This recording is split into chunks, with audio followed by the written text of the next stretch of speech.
Ready, start. Now, coming back to the question of minorities, you will please find why this particular resolution has been so widely put in that it might include a religious minority as well, a linguistic minority as well, or an economic minority, as some honorable members rightly pointed out. Now, sir, a question arises whether there ought to be any such protection insofar as a particular type of minority is concerned.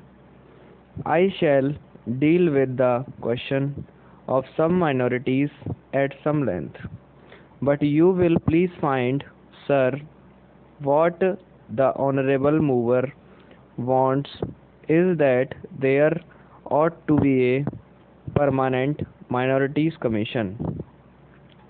It ought to be endowed with statutory powers. Therefore, sir, an attempt is being made for the first time by my honorable friend for driving a wedge between a community and a community so far as the constitution is concerned. As my honorable friend rightly pointed out, whenever the question of minorities arises, we have to be extremely careful. The Constitution is a very sacred document which has embodied all the different aspects of the common question of India's nationality. India is one in spite of different types of languages and religions. But in the midst of all these diversities, we have to develop a common nationality.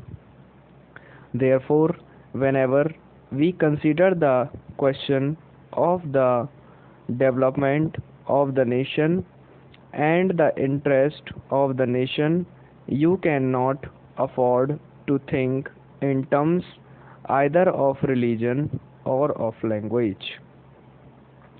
It is true, sir, that there are different religions. It is also true that there are different languages. Therefore, a question arose, and the framers of the constitution had to devise a constitution in the midst of the unity of India, with certain diversities here and there.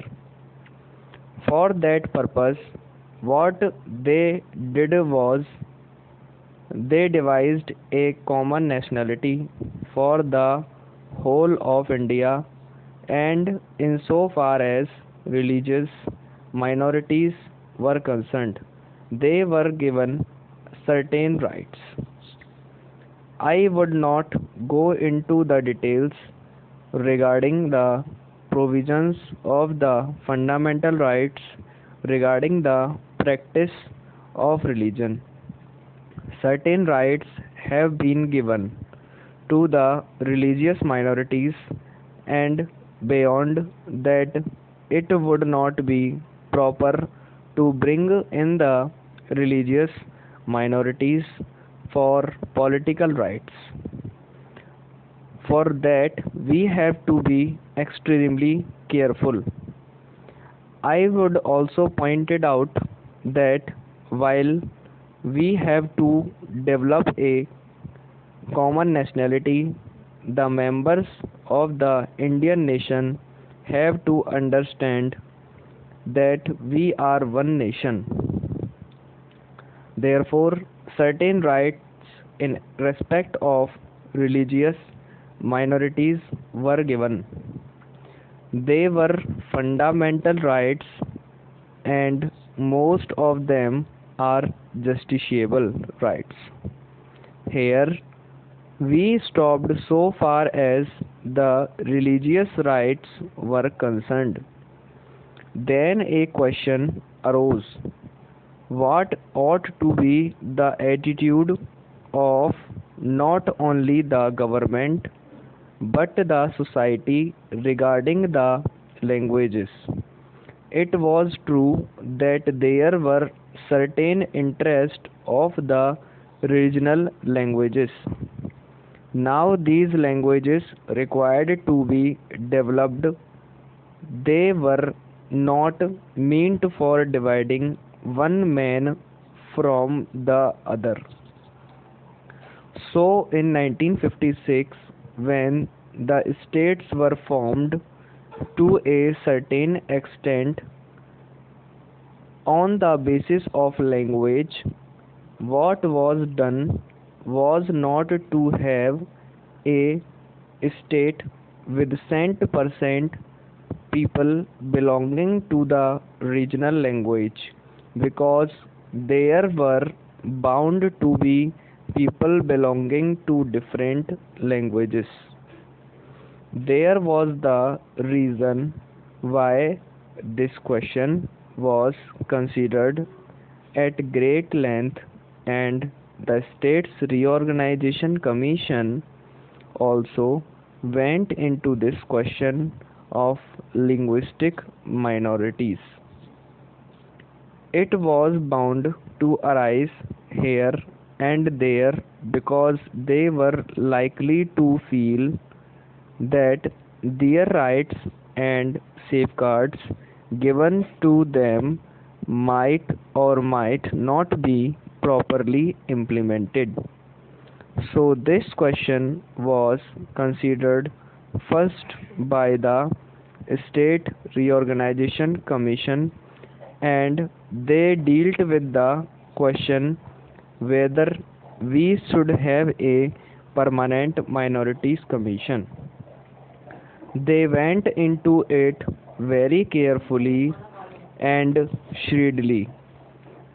They found out that it would not be proper to set up a permanent minorities commission, because the result, if not the actual effect, would be that a permanent wedge would be driven between one community and another community.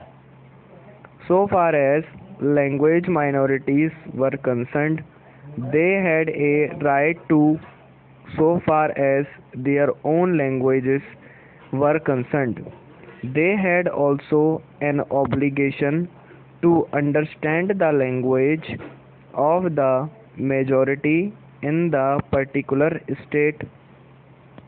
It is only by thus coming together that the members of the two language groups would come together and would harmoniously develop.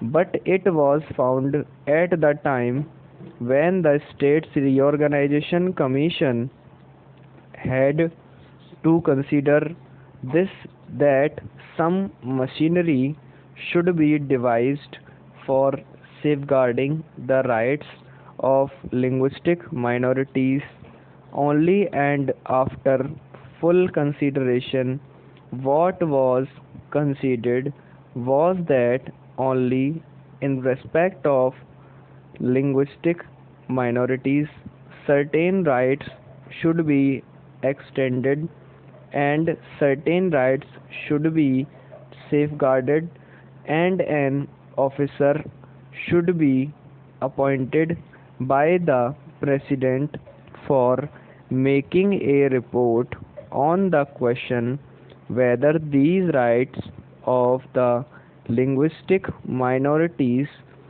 are or are not properly safeguarded. Stop.